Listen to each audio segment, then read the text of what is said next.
أتمدحان زكالو حادة رأي نصو دما أملاخكا نغوسكا غير كايو سلازالخا كل دحاني كبرنا أملاخ يخون كدحنا كا مساخاي مو إجزابير كدحنا كا مساخاي كاب كونتات كا خوصاكا مساخاي كل سلامي كل دحان كبرنا أملاخ يخون ኢየሱስ ክርስቶስ ወደ አምላክ ጎይታይ አህዋታይ ኩሉ ደሓኒ ክብለኩም መጽ ኩሉ ደሓኒ ኢየሱስ ክርስቶስ ወደ አምላክ ጎይታ ስለዝኾነ ማለት እዩ ረይኹም ዳዊት ትዝክሩ ዳዊት አህዋታይ እግዚአብሔርሲ ነተናቱ ጥሪት ማለት እዩ ካብ አፍ አንበሳ ከድሕነን ኮሎ እግዚአብሔር ሲኸሳጉሮ ኮሎ እግዚአብሔርሲ ኮጥዑሶ ኮሎ ሓንሳ አምስጣዓመ ዳዊት እንታይ ገይሩ ኣብ ልብ ዳዊት ተሓትመንታ እዩ እቲ ናይ እግዚአብሔር ምድሓን እግዚአብሔር ሰኡሙን ኮይንስ ኩሉ ግዜ ከድሕን ኮሎ ስሪኡ ወሎ ስለዚ ነታ ሓንሳ ዝራአያ ነገር እንታይ ገይሩ ወሎ ዳዊት ኣብ ልቡ ሬጅስትሬት ገይሩ ወሎ ስለዚ ዳዊት ካኡን ድሕሪት ንዝጎጥ መኾነታት እንታይ ኢሉ ዝምልሰሎ እቲ ቅድሚ ሕጂ ዘትሓነኒ ሕጂ ካ ከድሕነኒ ኡሙን ኢሉ ዝምልስ ማለት እዩ ክብርና አምላኽ ይኹን ትዝክሩ ሓደ እዋን ጎልያት ንህዝቢ አምላኽ ከባጭ ወሎም ኮሎ ማንም ካ ዝጎጥሞ ኣብ ተሳእነሉ ግዜ እዚ ንእሽተይ ሰብ ማለት እዩ نيشتاي داوود بعد ما نيشتاي دخنا من إسيجن نجزابير حانسا سلست عمو أموني إلوها قبل بأمنت سلز حدرة انتايلو مليسلو أبقدما سامويل معرف 10 شوعات يقصر 30 كلتن كم زيلو تزاريبوا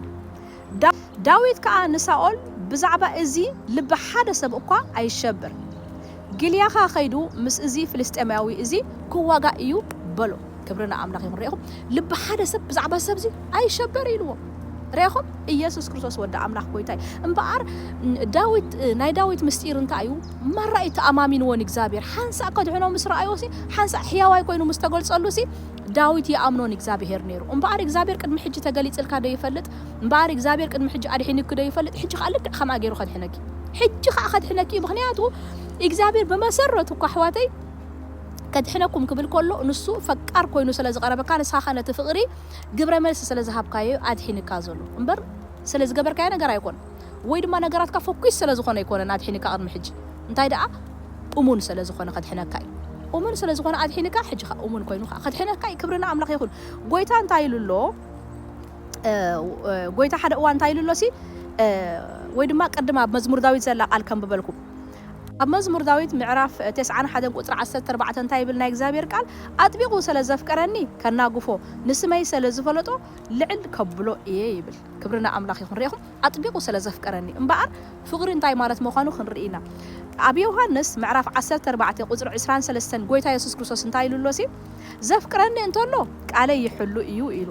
አቦይ ድማ የፍቅሮ ናኡ ንመጽእ ኣብኡ ድማ ማሕደር ክንገብር ኢና እምባር ጎይታ ኢየሱስ ክርስቶስ ዘፍቅረኒ እንተሎ ኢሉ ክዛረብ ከሎ እንታይ ንምባልዩ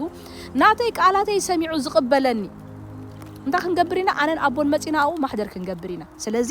እንታይ እቲ መዝሙር ዳዊት ክብሎ ጸንሕ ኣጥቢቁ ስለዘፍቀረኒ ዝብሎ ዘሎሲ ንስኻሲ ንኣምላኽ ጎይታ ኢየሱስ ክርስቶስ ብምቅባልካ ኣፍቂርካዮ ኢኻ ኣስሚርካዮ ኢኻ ምክንያቱ ነቲ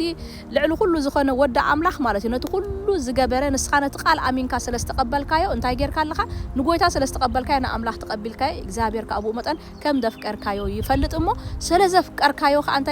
እንታይ ይገብረካ እግዚአብሔር መጽእ የድሕነካ ኣሕዋተይ ግድ ይኾኑ ከድሕነካ ግድ ይኾኑ ከሳግረካ ናቱ ስጋ ስለዝኾንካ ናቱ ፋሚሊ ስለዝኾንካ ቃል ኣምላኽ እንታይ ይብልሲ እቲ ካብ ስጋ ዝተወልደ ስጋ ኢሉ እቲ ካብ መንፈስ ዝተወልደ መንፈስ ኢሉ ስለዚ ንሕና ብመንፈስ ስለዝተወለድና ካብ ማዓሙቕ ኣምላኽ ኢና ወፂና ስለዚ ውላድ ኣምላኽ ኮይና ኢና ማለት ስለዚ ኣነ እንተ ተጨኒቀ እግዚአብሔር ብዛዕባ ይግደስ ማለት ይግደስማ መውጽእ ካ ይፈጥረለይ ስለዚ ንዓኻ መውጽእ ክፈጥረልካ ኩሉ ደሓኒ ክብለካ ደለይ መጽየሎ ማዓንቲ ኩሉ ደሓኒ ክብርና ኣምላኽ ይኹን ዳዊት ኣብ መዝሙር ዳዊት ምዕራፍ 3 ቁጥር 6 እንታይ ኢሉሎ ነቶም ዝኸቡኒ ኣእላፋት ኣሕዛብ ኣይፈርሖምን እየ ሪኢኹም ዳዊት ይፈልጥ ኣሎ ኣእላፋት ከም ምዃኖም ዳዊት ይፈልጥ ኣሎ ጎልያት ምዃኑ ዳዊት ይፈልጥ ኣሎ እዚ ኩሉ ይፈልጥ ኣሎ ዳዊት እምበኣር እዚ እንዳፈለጥካ እንታይ ክትገብር ይከኣል እዩ እግዚአብሔር ከድሕነኒ ምባል ይከኣል ማለት ይክብርና ኣምላኽ ይኹን እግዚአብሔር ሕጅውን ንኻልኦት ሰባት ኣይሰለጦምን እንዲዩ እንድሕር ተባሂልካ ብዛዕባ ሕጂ ተሓልፎ ዘለካ ኩነታት እግዚአብሔር ይኽእል እንተይልካ ይኽእል እግዚአብሔር ራይኹም እግዚአብሔር እዚ ትኽእሎ ይኻተልካዮ ከም ትኽእሎ ከርእየካ ይዝሓወል ጎይታ ከም ኢሉ ትኽእል ይኻልካኒ ኢልዎ ምሽ ትዝክሩ ኣብ ሓድሻን ከም ኢሉ ጎይታ ትኽእል ይኻልካኒ ተኣምነኒ ኢኻ ማለት ኢልዎም ጎይታ እንድሕር ኣሚኖሞ ይህቦም ነይሩ እግዚአብሔር እንተ ዲ ኣሚኖሞ ኸ ሰኣን ዘይምእማኖም ሓንቲ ነገር ክገብር ኣይከኣለን ተባሂሉ ኸ ተጻሒፉ ስለዚ ኢየሱስ ክርስቶስ ጎይታይ ብምንታይ ተሓልፍ ኣለኻ እመን ጥራይ ኣይትፍራሕ እንታይ የሸግረካ ኣሎ ሕጂ እመን እምበር ኣይትፍራሕ ንእግዚአብሔር ዝዓብዮ ነገር የለን ريخو متما مصحف ቅዱስ ተጻሒፎም ዘለው ዓበይቲ ድባሃሉ እኳ ያሪኮ ይባሃሉ መንደቅ ይዚ ጎልያት ይባሃል ሰብ ክብርና አምላክ ይሁን ካልእ ማሊ ይባሃሉ ሰባት ነገስታት እዮም እዞም ዘፍርሑ ነበሩሲ በብዓይነቱ መልክዕ አለው ግን ንኹሎም እግዚአብሔር ሸኒፉ መከራ ጻድቅ ብዙሕ ኢሉ ቃል አምላክ እግዚአብሔር ግን ካብ ኩሉ የናጎፉ ተባይል ተጻሒፉ ስለዚህ እንታይ ደሸግረካ ዘሎ መንደቅ ዲ ወረቀት ዲ ሰብ ዲ እግዚአብሔር ከናግፈካ ይካው ወመኖ ጥራይ ዝሓው ወመኖ ትኽእል ይኻ ካብን I put my trust on you በልዎን እግዚአብሔር ክትሪኡኩም ይخርዕ እግዚአብሔር ብዛኣምንዎ ማለት እዩ ስለዚህ እግዚአብሔር ይባርክኩም እግዚአብሔር መውጽእ ክገብረልኩም ይከኣለይ don't worry ኣይትፍራሕ በዓላማ ማለት እዩ ማዓንቲ ኣብ ዝኾነ ኩነታት ሓሉ ህድ ኢልካ ኣነን እግዚአብሔር ኣምላኽ ይክጥሙተ ኣይፈርሕኒ ከውጻኣኒ እዩ ይኽእል እዩ